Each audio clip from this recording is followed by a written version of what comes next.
I'm Alex Del Sordo. And we have just Eddie. It's Kevin Sauer, Nita DeFrance, Eric Murray. It's Mahe Drysdale. It is Sir Matthew Pinson. Thank you for being here. I'm Alex Del Sordo with Rower's Choice, and we get to do this all the time. This is awesome. I get to talk to sometimes random coaches, sometimes coaches that I have a connection with that I didn't realize I had a connection with. And today is one of those things. Today I have someone with me who, a South Jersey native, someone that were in the back bays and the marshes of where I grew up, and we shared a boathouse. However, I hate to put you on the spot. She is older than I am, so unfortunately we never crossed paths. But this is Debbie Prowse at Liberty University. Debbie, this is exciting. We have so much to talk about, but thank you for doing this with me today.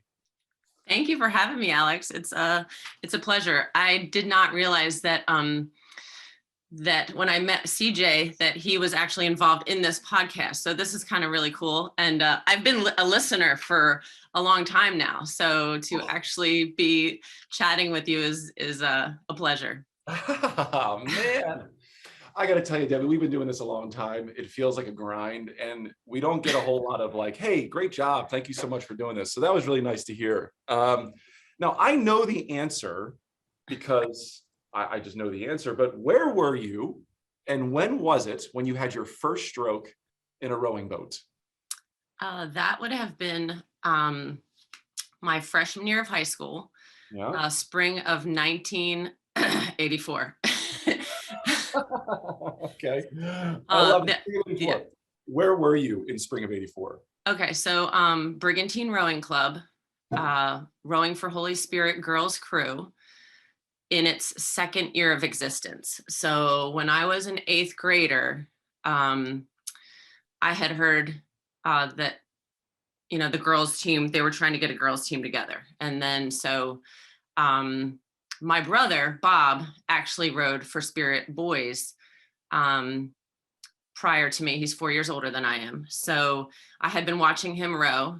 This is in like this. So he was in, this is like Henley time, like Holy Spirit, they are going to Henley. Yes, he went to Henley with the boys team. Think about, okay, now South Jersey, this is so exciting. Like that was the thing to do. You were lifeguards and you rowed crew. That was it, right? So you're coming in a time when what I think is the rise of South Jersey speed, right? Yeah. Does that make sense? So you were the second year at Spirit. I mean, who was your crew? Who was the coach back then? So at the time, Brad Kress was the coach. Yeah. He is now coaching Stockton, right? Men's. Yep. So he was my first rowing coach. And I tell this story to my team all the time, my novices, because being I'm 53. So let's do the math. How long ago was my first stroke? Like I can barely remember it, but there are some vivid memories that I have. 36 Thank you. Thanks. So, getting in the boat, I remember, so I was kind of late to the game because they had a year prior of rowing. And then I didn't row my freshman year. I was honestly like a little bit, I'll just say like a little scared. I was like, I don't know if I want to do this. Like this, you're out on the water in a boat, blah, blah, blah. So I had been a swimmer for years. So I swam my freshman year for Holy Spirit. And then somehow my friends convinced me, like, you got to come out. So my first day on the water, they put me in a boat. The girl in front of me was like, hold the oar like this. When you row, you twist your hand like this and you come up and down the slide. I was like, what? And so basically, I think they just threw me in that boat because someone was absent or something. I don't know. So I basically was a placeholder. Don't think I even took one full stroke that day. I just like literally sat there, freezing my butt off in March in Brigantine. People don't realize how cold it is along the shore in March. I mean, I remember vividly taking my first stroke in 1999. So, okay, a little bit later than you, but in 1999. And like my fingers just I couldn't open my hands after that row. I mean, we're rowing there in March of 1990 or 2000. So Yeah. that's off to you for sticking with it. Did you have a lot of success at Spirit in those 4 years? We actually did. I mean, my first year, I remember somehow I managed to row in the varsity 8 that year. I think just because like I had been a swimmer, I had good cardio, and they were like, she's 5'11", she'll pick it up. Like, we're just gonna put her in there and she can move some water. We'll be good. I think we got a bronze that year at the schoolboy nationals down at St. Andrews, right? That's where they were. I don't know if they still are, but anyways, we got a bronze. My sophomore year, we had some issues with registration. Unfortunately, we did not get to race that year. My junior year, we won the gold down at Occoquan. And then my senior year, we actually won the silver. So we had some good times for a new, and a lot of those high school programs were new for girls at that time. So I feel like we were all kind of getting in on it at about the same time, They're incredibly new. I mean, you're talking like late 80s. Yeah. I mean, rowing was fairly new anyway in the United States. I mean, yes, it's been around for 50 something years, but yeah, for hundreds of years at that point. But like, it's funny, South Jersey really didn't have it except Stan Bergman at Spirit, winning. But you guys rowed at different. Did you guys row in different places at the time in 1984? So the men were down at Viking, right? Yes, they were in Ventnor at Viking, right? And we were at Brigantine. And apparently this is like the rumor, when we were girls, Father D'Amico was a big influence on the team. D'Amico. He helped. Oh my gosh, what a name. I love this. So he did not like the girls. He did not want a girls team. He did not think girls should be rowing, blah, blah, blah, blah, blah. So anyway, it was a big effort on the part of the parents to get that team rolling. And kudos to them for giving us the opportunity, because I tell you what, without rowing, my life would have taken a big drastic turn in another direction. So I'm super grateful for, I don't know if you know the name Ed Rehill, but he was also, are you kidding me? Of course I do. So he was instrumental in our program as well, getting us in the Brigantine Boathouse. That's exciting. I love the names because, like, my gosh, it's like flooding me with memories.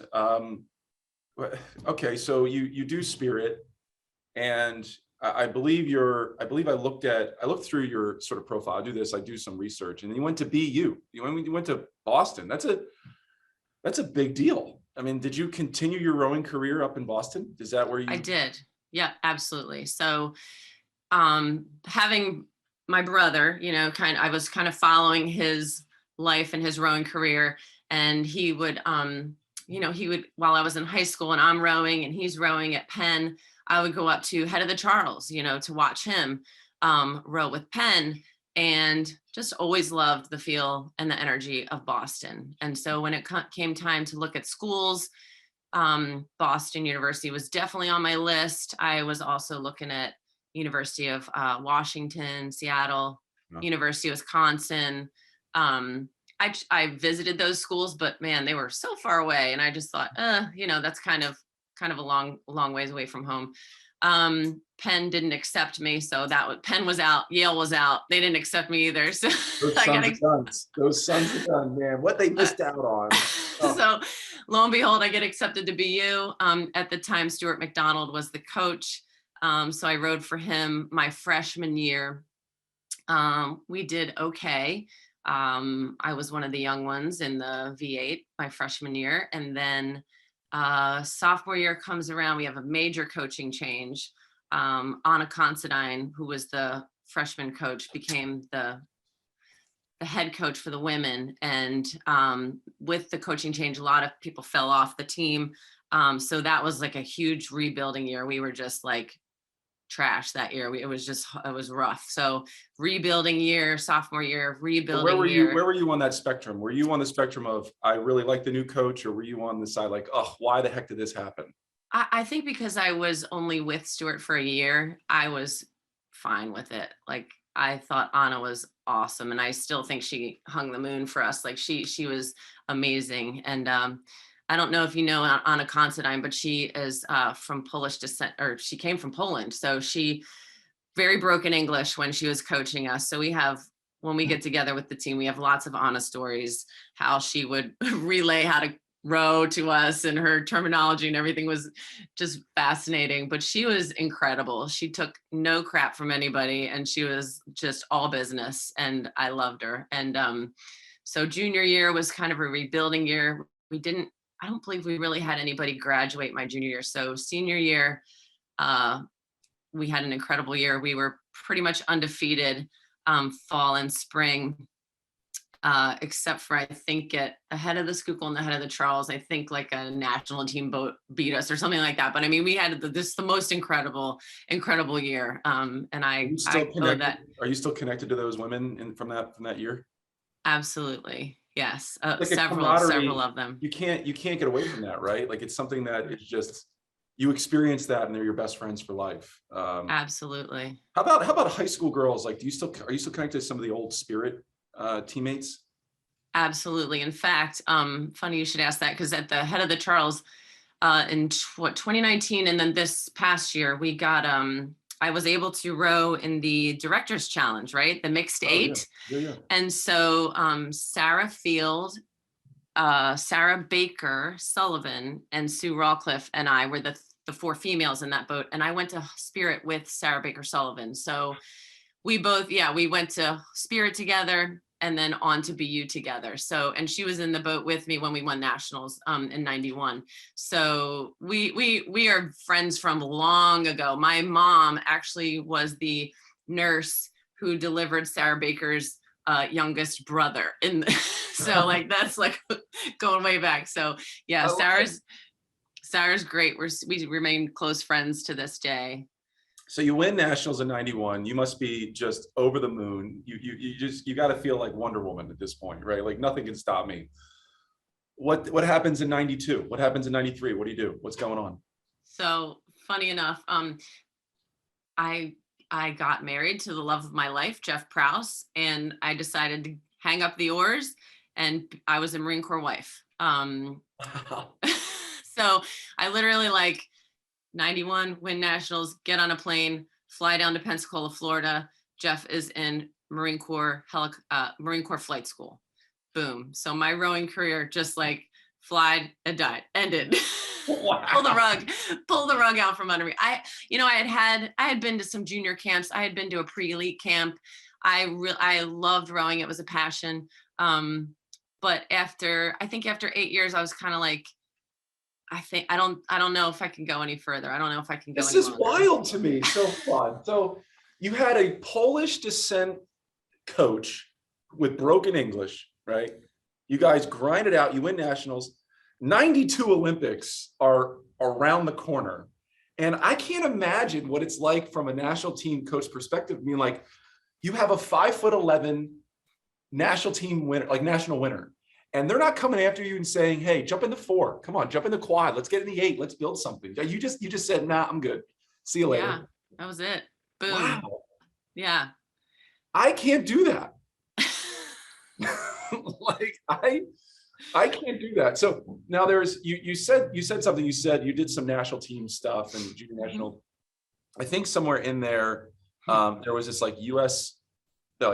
Olympic sport festival or something. Like, can you tell me what that is and who your coach was back then? Right. Absolutely. So I believe it was 1985. I think I was a sophomore in high school. I went out to Seattle for a junior camp, for 2-week junior national camp. Went out there, didn't make the 8, but what I did make was a 4 to something called the Olympic Sports Fest. That's what it was called at the time. And so they don't do it anymore. It was so much fun. It was like a US Olympics. They had all the sports, and you were either on the North team, the South, the East, or the West. They gave you all this gear. You were like in your little tanks and your trowel and everything. And you were representing one of the 4 quadrants of the US, right? And so, but I went out to camp and I made the camp boat to the Olympic Fest, or the Sports Fest, right? So everybody disperses from camp. You go your separate ways. You train on your own. You show up in Baton Rouge, Louisiana, and they give you a coach. So the four other girls that made the boat, we all show up, we meet up, and our coach, I know you know this person because you've interviewed him, and his name is Coach John Boncari, right? Yes. So this booming Italian personality is our coach. Booming. That's right. Dynamic, booming coach, right? So I don't think we know what to think, but somehow he wins us over. We drank the John Boncari Kool-Aid, and we just bought into everything he said, and we ended up with a gold medal at this sports festival. That's unbelievable. I actually can't call him John or Bancari. He's coach. He's coached me. He coached me for the rest of my life. And talk about Kool-Aid. This man shows up in my fucking house after crew practice one day. And it's not just his physical, presence. It's his emotional presence.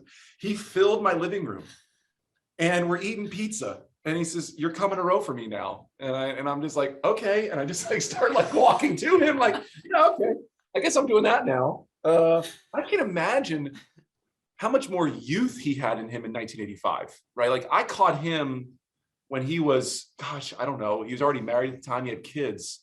So yeah, I mean, he must have had him at his peak, just intense. Oh, I'm jealous. And at the time, I guess I didn't realize that he was from the South Jersey area too, because at the time, I can't recollect who he was coaching for. Was it Marietta at that time? No, he was in some Midwest team. I forget. He was not there yet at Marietta. No. Oh, okay. So Wichita, anyway. maybe, I don't know. I forget where he was, but it was a different time. But wow, okay. So you did this thing called Olympic Sport Fest. Yeah. They don't do that anymore, obviously. That's not a thing. Okay, so 91, you married the love of your life. 92, you're gone. When do you get back to rowing? Because I just still can't believe that you were so much success and you're like, nah, I'm good. See you later. I'm going to be 36 in 2 weeks, and I'm still training to win some ridiculous race. I just can't get away from it. Well, and I tell you what, I was so over it. I didn't sit on an erg for years and years and years. I was what's years? A decade, maybe more? What was it? Well, I bought my own erg a couple of years ago. So, I mean, I didn't sit on one for a long, long time. I had just had enough of it, but I think it's once it's in your blood, it doesn't get out. So fast forward to 2015. My husband and I moved to a place called Smith Mountain Lake, Virginia. It's in southwestern Virginia. It's very rural. He's retired. We've moved. Kids are in middle school. We have 2 boys. And what university is right down the road, 30 miles away, is a place called Liberty University, which really didn't know anything about. My husband starts coaching youth hockey out of Liberty. Oh. Wow. Okay. So here's a weird twist, right? So he meets the athletic directors of club sports at Liberty. They also coach youth hockey. Okay. So they coach youth hockey, or athletic directors for club sports. Jeff finds out they have a rowing team. He comes home. He's like, "You'll never believe what Liberty University has. They have a rowing team. And guess what? They need a coach." So that's kind of how what brought me back to rowing is coaching. Wow. After so many years, right? So I mean, that's a lifetime. That's a lifetime. Yeah. So they took a chance on me because I haven't been in the rowing world in forever. So they took a chance on me. So the fall of 2015 was my first year coaching Liberty. It's a small club program. We in the ACRA division. And I'm telling you what, I'm just having a blast with it. It's so good to be back. I love the connections. I'm reconnecting with so many people that, from years past, and I'm rowing too now, which is incredible. It's awesome. So, okay, this is wild to me. I can't imagine you dusting off your resume and sitting down with Liberty and be like, well, I was a national champion, I don't know, a lifetime ago, and I rowed for one of the best teams ever. And okay, so you jump in now. I want to say you're new. I want to say you're new to rowing, right? Because a lot changed from 92 to 2015. Did you call on friends, on old coaches and saying, I need some help? Did you ever, or were you kind of just, I guess, too proud in a way? And that's not a negative tone, but like, were you just too proud? Like, I'm just gonna do it myself. I got it figured out. Oh no, I called up Okay. several friends. Yeah, and I called up one friend in particular. I'm sure you know who he is. He coaches the Drexel team, and his name is Paul Savell. I went to Holy Spirit with Paul Savell. Of course. You know that name, right? Of course. Do I know that name? Yeah. Okay. So yeah, I called Paul and I was like, oh my goodness, like, do you even think I have a chance, like, to get this job? And he's like, Deb, look at your rowing pedigree, like, come on. And I was like, well, I'm just like worried about the changes and yada yada. He says, Deb, they still call the catch. It's no big deal. You're gonna be fine. So, so I said, okay, as long as the basics are still there, I think I can do it. But yeah, I call on a lot of friends. I am not too proud to reach out. I have a friend, Dave Lefebvre, also, who coaches Merrimack women. He rowed for BU. I talk to him quite frequently. I also, this is funny. I met Kevin Sauer. I know you guys talk with him as well, but he rented a boat from us one year. I own a boat rental company down at Smith Mountain Lake, and one summer this tall, slim, slender looking guy, and I look at him, I'm like, did you ever row? I say, and he goes, yes, I did. And he goes, and come, we just won the national championships. UVA women just won the NCAA national championships. I was like, oh my gosh. So since then, I've seen Kevin a lot on his summer vacations. He comes to Smith Mountain Lake, rents boats, chat with him. I've had some ride-alongs with him at UVA, just trying to get some mentorship and just trying to get glean some of his wisdom, got to watch him coach the U23 camp up there in Charlottesville a couple of summers ago, which was super fun. So yeah, there are definitely people out there who are willing to help and answer questions when I have them. So I don't hesitate to seek out help. You're hitting me with some names of people that like have a lot of experience winning at a high level. So that's great. And one thing you said was I'm not too proud. I think junior coaches really need to hear that. Our sport is so tiny.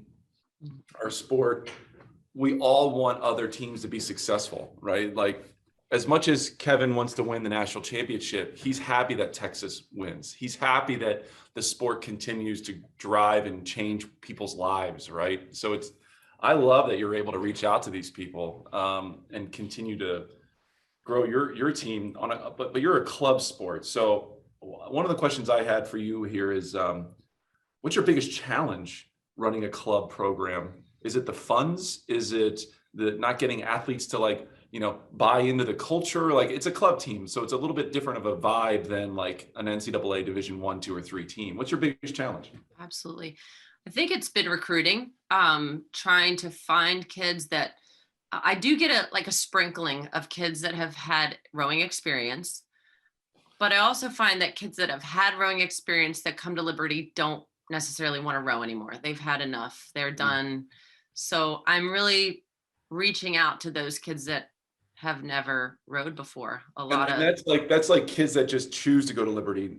Right. You're not recruiting like some kid in high school, right? Like I said, there's a couple every year that I might have recruited, that do want to come to Liberty that have rowed, but most of the time it's novices that have never touched an oar. So my spiel to them when they come out to the informational meeting is like, this is a sport that you don't have to have experience. You can be successful and pick up an oar for the very first time and have success and be a part of an amazing team and an amazing sport. And I think I kind of hope that my love for the sport they see that and they're like, oh, that's the hook, maybe that catch that maybe brings them in. I also say that It's easy to make the team. It's hard to stay on the team. I Hmm. typically don't have to cut anyone when they come to tryouts. I just keep them all, and they sort of make the decision, is this for them? Can they handle it? Because even though we're club level, I feel like we still hold them to a high standard of athleticism and workouts and all the necessary things you need to be successful, right, for a crew team. The one downside I will say is we have a little bit of a commute out to the lake where we row right now. They're on a bus. Liberty gives us they do transport us to the lake, which is fantastic.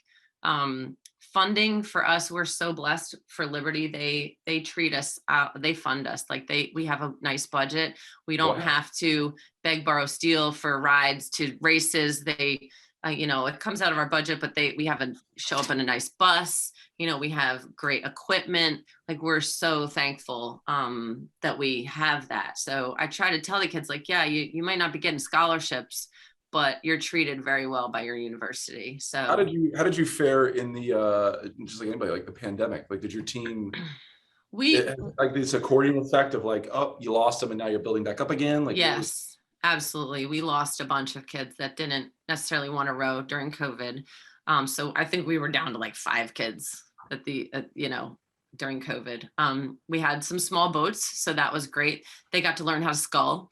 We just tried to make the most of it for the kids that were there. I didn't want them to really feel the effects in a rowing sense. So we still got to row. We definitely dialed it back a little bit. We still train and stuff, but we dialed it back, the where are you at now? intensity. What's your team size now? This year we started out with 27 on the roster. I think we're down to 25 on the roster now. So it was awesome. We were out, we had a men's novice 8, a women's novice 8, a men's varsity 4, and a women's varsity 4. It was awesome. Wow. Like, it was an incredible fall. We had so much fun. It was so great to have all these new faces and excited faces. And so we're really looking forward to moving into springtime and keeping that momentum. So are you one coach for 27, 25 kids? No, I do have an assistant coach, Tori Drumheller. She's been fantastic. She actually rode on our women's team in 2019, and then stayed in Lynchburg and came to coach for us. So she's a huge asset. She bridges the gap with me with the age thing. She helps out being an ear that they can listen to, someone closer to their age. Because sometimes I feel like, I'm a little older, so might not be as with it as she is. A little older. I love it. You've been with it. This is funny. I'm like, I take a lot of notes, right? And I can't, I'm stuck on this whole thing of like, you were so successful. Yeah. And then you were gone. And like, there's this like gap. And then you're like, well, screw it. I'm just going to jump in. And now you're having fun again. I mean, I don't want to say you regret, because like, that's a bad word, but do you think your life would have been different if you kept rowing in that 92, like 94 era? Like, do you think you would have just stayed on board and maybe gone somewhere else and done other things? Like, what a wild time. I know, I mean, love does crazy things to you, Alex. It's like, I mean, I was a Marine Corps wife, it was, I don't regret not going on and pursuing rowing any further. I think it was definitely my time to bug out for a bit. And I don't regret it, because my Marine Corps life with my husband and my kids, we had adventures, and I got to do things that were amazing and got to meet amazing people. My son is now a Marine. Like, that was an amazing, that was a great life. Yeah. So he's a second lieutenant, just pinned on second lieutenant. So he's going to flight school in February. So it was a great road, but I'm so happy that it just came full circle and I got to come back to something that I absolutely love. As my husband says, he'll walk in and I'm watching some rowing video, some, head of the Charles coxed by Yaz Farouk team, and I'm just on the edge of my seat. And he's like, this never gets old for you, does it? And I'm like, nope, it never does. Last question, because I love this. Love does crazy things to you. I think that's the title of this damn podcast. Do you get back to Spirit in South Jersey and the roots a little bit? I mean, do you get back there at all? And I do for, class reunions. That's about it. So my last class reunion was a 30-year. I went back. This is a funny story. I went back to the Brigantine Boathouse, and it was locked, so I couldn't get in there. I've see they've done some renovations and everything looks great. And I go back around the back side, and I see upside down, laying on the ground, is the boat that I rowed. Like, it was brand new when we got it, my sophomore year, I think it was, laying on the ground. And it was named after one of the parents, the Rita McDevitt, who actually helped to start the program, right? Mm-hmm. So, and I remember I told Paul Savell, I saw him at the reunion, I said, Paul, you'll never believe this. The Rita McDevitt was on the ground. He said, Deb, that boat is 30 plus years old. Get over it. Get over it. And I was like, oh yeah. That is awesome. I love that. The Rita McDevitt. I mean, gosh, the names of these people, Ed Rehill and oh my gosh, the McDevitts. Like, it's such a funny, like, you were there when these families were growing the sport that I bought into in the late 90s, early 2000s. That's awesome. I love it. That's so cool. Yeah. Debbie, this has been a wonderful time. I think the lesson here, besides love makes you do crazy things, is if you're listening to this or you're watching this, and maybe you haven't touched an oar for 20 or 30 years, get back on it. Grab an oar, start rowing. Debbie, thank you so much for being here today. I appreciate it. Thanks, Alex. Thanks for having me. And that is us here at Rower's Choice. If you want to get a hold of Debbie, she's down somewhere in Southwest Virginia. I don't know, Liberty University. Learn more about their awesome club that is funded by the school, which is very unique. More from us next time around. See ya. I'm Alex Del Sordo. It's Kevin Sauer. It's Mahe Drysdale. It is Sir Matthew Pinson. Thank you for being here.